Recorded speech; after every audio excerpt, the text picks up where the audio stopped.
So I finally got round to watching Jurassic World Rebirth yesterday, and as a geologist, scientist, here's my take on the story. See, I love the Jurassic Park slash World franchise because I'm a geologist, I love fossils, and I love the idea of big animals back in deep time.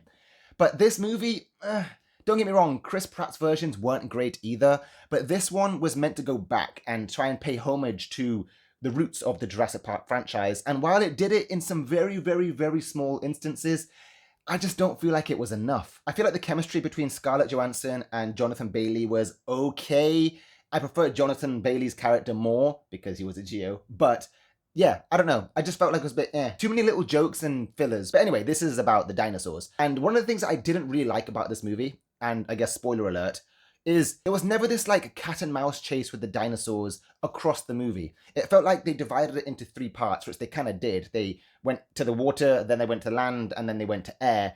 But I don't know, I just felt like there wasn't this impending doom. The movie opens with this laboratory with Distortus Rex, this mutant dinosaur which has been made from scratch, which looks terrifying, but we see it for 10 minutes at the end of the film. It kind of feels really, I don't know, anticlimactic. Now, don't get me wrong, I know they're setting up for a future film because they didn't kill it off, but still, it just felt like, where are we going with this big creature that you've introduced, yet you choose right at the end to show it and don't tease it throughout the film. Now, I guess some good parts of this film were the Titanosaurus and the T-Rex scene. The way they showed the Titanosaurus was pretty phenomenal. It sort of pays homage back to the original Jurassic Park where Dr. Allen and them see the Brachiosaurus for the first time out of their 4x4. Very, very nostalgic, very cool. I was lucky enough to see the Titanosaurus fossils in London at the Natural History Museum, and believe me, it was so cool seeing it on the screen. The T-Rex scene is probably the best part of the entire movie, from being honest. It had that cat and mouse chase that you never know what's going to happen next. What is the T-Rex going to do? And it's nice that they included it because this was in the original novels in 1990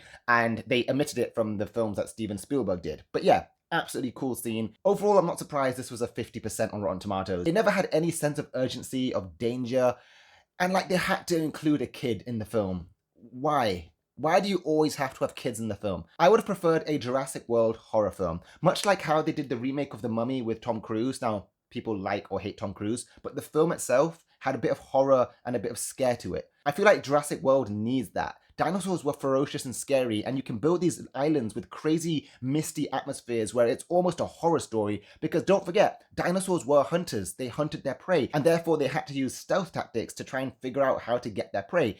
They could do that with humans too. It doesn't always have to be these massive, ferocious, loud, thumping footprints following people. But anyway, that was just my take of the film. What did you guys think of Jurassic World? And will you watch the next one? Because there is going to be a next one, because D-Rex didn't die.